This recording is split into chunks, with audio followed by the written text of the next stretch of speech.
So I'm going to be talking about when is the right time to start doing what you want to be doing.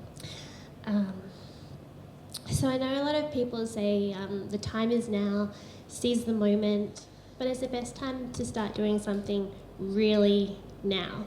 How much thinking should be done before the actual doing? Dog for dog.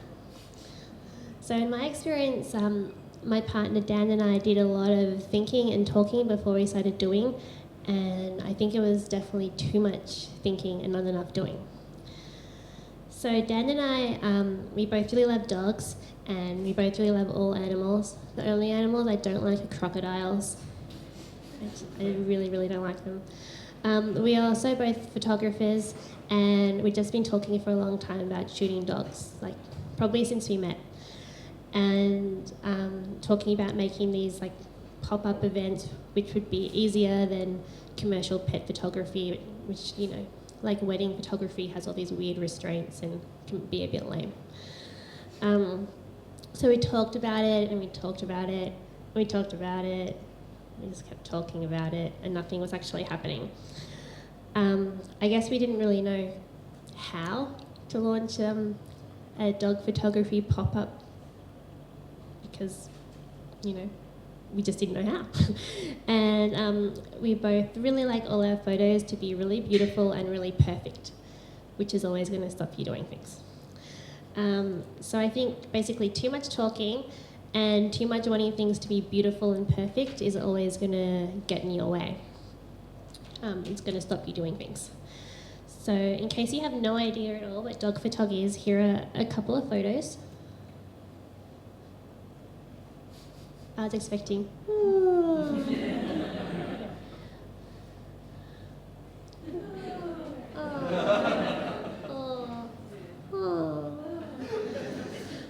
So as you can see, we make dogs look really cute, and we take photos of them. It's basically a mini studio setup that we do in different locations, and we have themes for each one.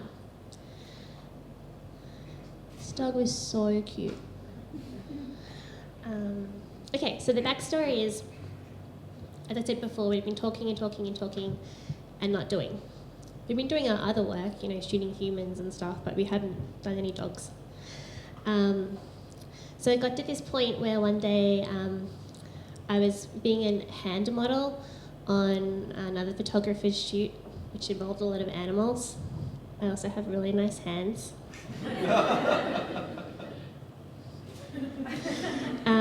And I was holding this snake for ages, and then I kind of snapped, and I was like, I don't want to be holding this snake for someone else's photographs.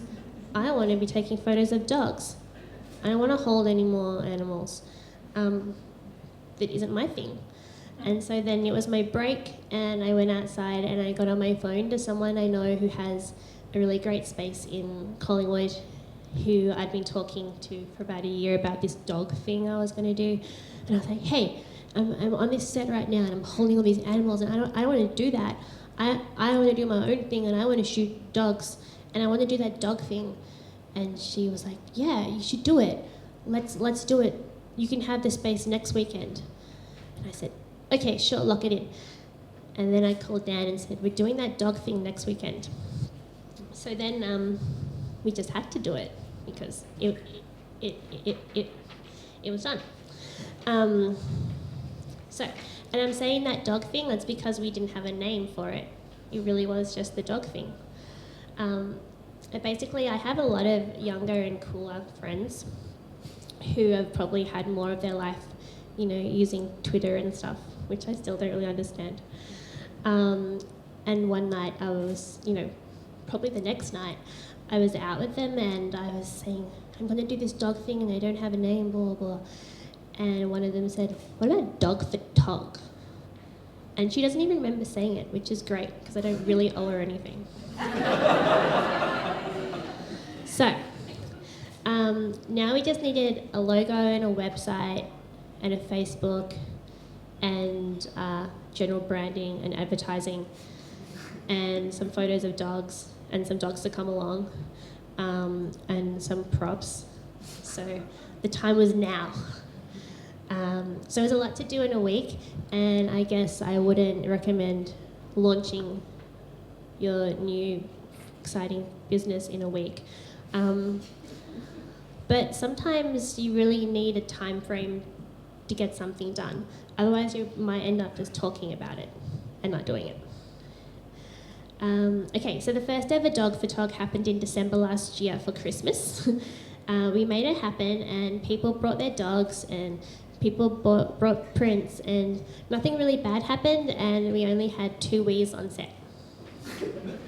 And they were really little ones. So, here are some photos from the first Dog for Tog Christmas. And it pains me to show you them, but you know, we have to be honest. Dog for Tog's first Christmas. Are you ready? Oh, that's nice. He's actually a really cool dog, and I don't know why, but his mum brought him back again this year. He's called Jack Happy. And he has a hole in the bottom of his jaw, which means his tongue does this the whole time. And he blinks, so it's kind of hard to get a photo, but I still think he's cute.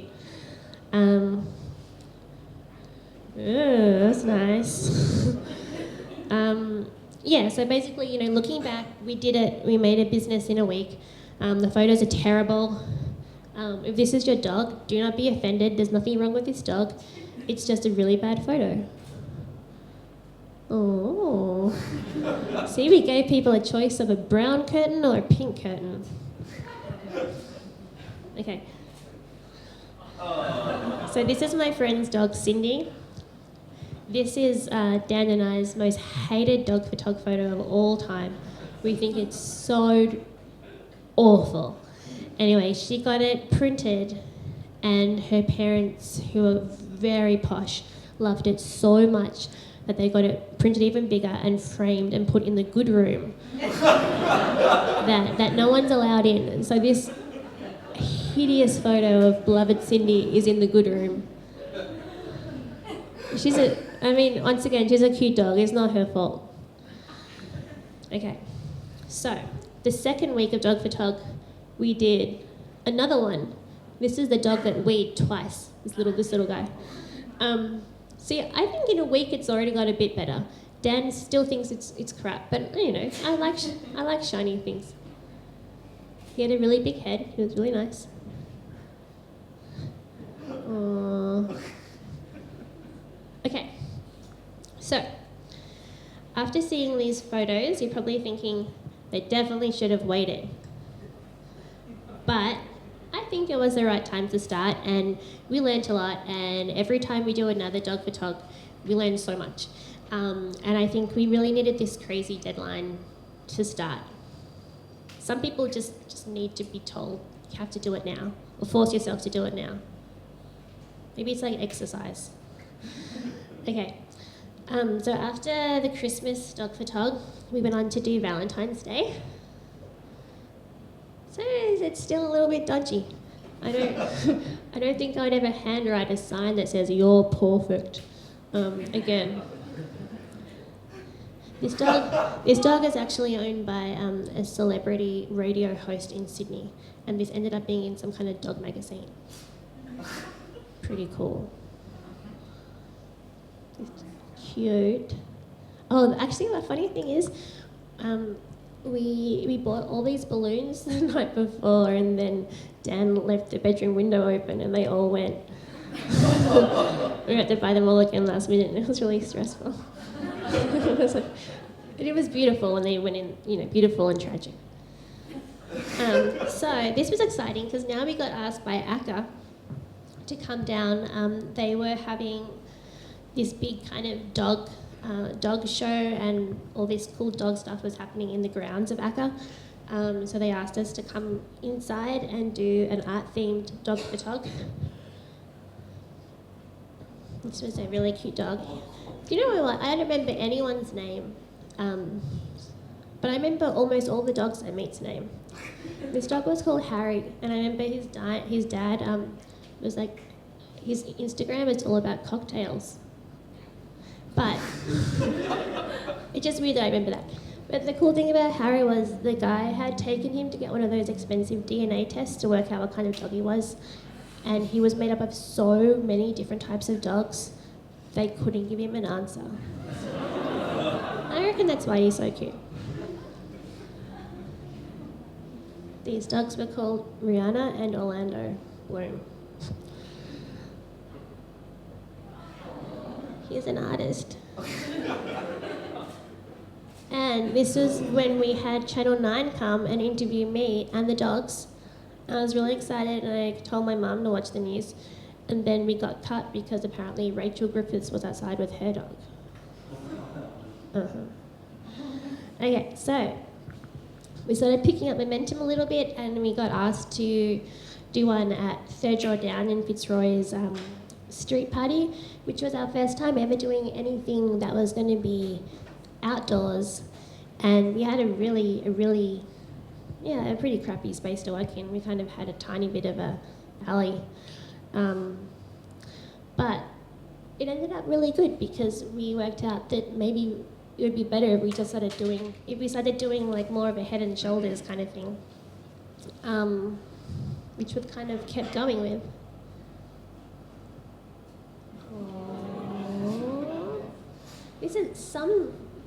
To be honest, most dogs, they're not good dogs, they're naughty dogs. Most dogs are really, really hard to work with. This dog was really great. Just sat there. This dog was naughty.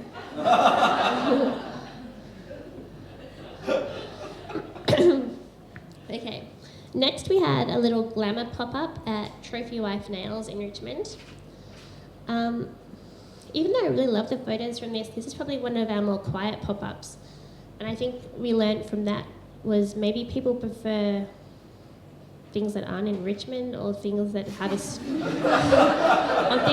that have like a stronger theme. This one was so cute. This one was, this is cool because this was a dog that lives on a farm, and it's totally different to all the city dogs we meet. But he still had this, look at him, he's so handsome. Aw, friends. Also, all of this stuff is really expensive that they're wearing, but returnable. Okay, the next thing we got asked to do was a little thing for RSPC, a cupcake day. I was going to show you one. Okay.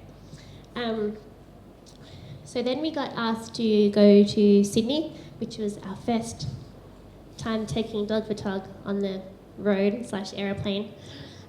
It's also when we got to do our first collaboration, which we'd been talking about since before we started, with illustrator Alice Eyre, and we got her to make us these Australiana Hollywood props because we were going to be popping up at Paramount House in Sydney, which is a little Hollywood, and it's Surrey Hills.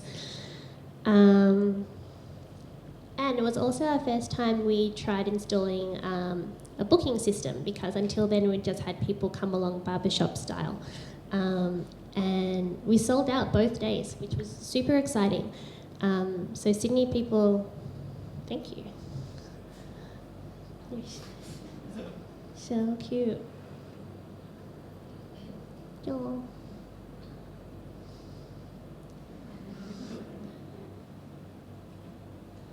Oh, and this is also the first time we tried to involve a celebrity dog. So this is Pikelet from Life of Pikelet. He's Australia's most famous rescue dog. And this is his foster brother at the time. But usually with dog photog, and in general, we like to give money to dog charities. So these guys are big on that too, and so we donated some money in Pikelet's name for him to come and make an appearance. And I'm sure that him coming on Saturday and us Instagramming him really helped Sunday to sell out. I really love Instagram. It's the only reason I bought a smartphone. Okay, so we did Dog for Tog Christmas last week, this year. So it's been a year since Dog for Tog started. Yeah, and I think it's way better. Like, honestly, I'm sure everyone here thinks this is much better than the first ones I showed you, which were so bad. But yeah, I honestly think we had to do all the ones in between to get to this. I mean, I'm hoping it gets better than this. But I don't think that it would spend another year just planning and testing and not actually doing. We wouldn't have got this far. And I think sometimes you have to stop caring about everything being perfect, so you can actually start working towards making things that are perfect. It's perfect. And maybe these aren't perfect either. Working with random dogs and their owners can be very tiring and very testing, but we are doing what we want to be doing, almost. So our next step is building up Dog for Tog Studio. Last month we redrew our logo and rebuilt our website, and so now instead of Dog for Tog, we are officially Dog for Tog Studios. We want to encourage people to bring their dogs to our studio so we can have more time with each dog and, you know, create something more custom. So this is now what we are talking about. So hopefully it's what we'll actually be doing. Time is always a huge thing for everyone. We are both working photographers and we mostly photograph humans. So finding the time for Dog for Tog can be a bit of a juggle, like with everyone who wants to do something that isn't their main money thing. We also have 2 fur babies at home, Herb and Nito, who always have to be our stand-in models. They're quite traumatised by it. And a foster dog, so, you know, that in itself is hard, and I really don't know how people with skin babies get anything done. Yeah, so time's always an issue. If you want to do something extra, you should just start doing it. But basically, you probably will lose sleep, and you probably won't see as many friends as you want to see. That sounds so sad. You'll miss out on everything. But, you know, you get to do what you want to do, and I think that's worth it. Just make sure you keep seeing your best friends. So Dog for Tog is not perfect. We are not perfect. We both don't exercise enough. I'm really messy. But we started something that I'm really proud of, and I think the time is now for anyone that wants to do something new. And that's really lame.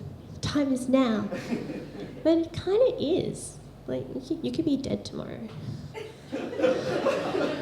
I'm sure no one will be. I mean, just the time is now. So, oh, that's another cute one. How cute is that? That's like I made a tiny hat like the ones you get in Christmas crackers. The trouble is only certain dogs have a flat enough head to stick it on. Okay, so if you're feeling a bit like this,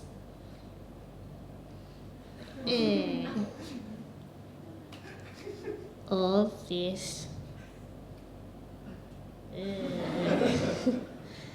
then you should start what you want to do now. That's it.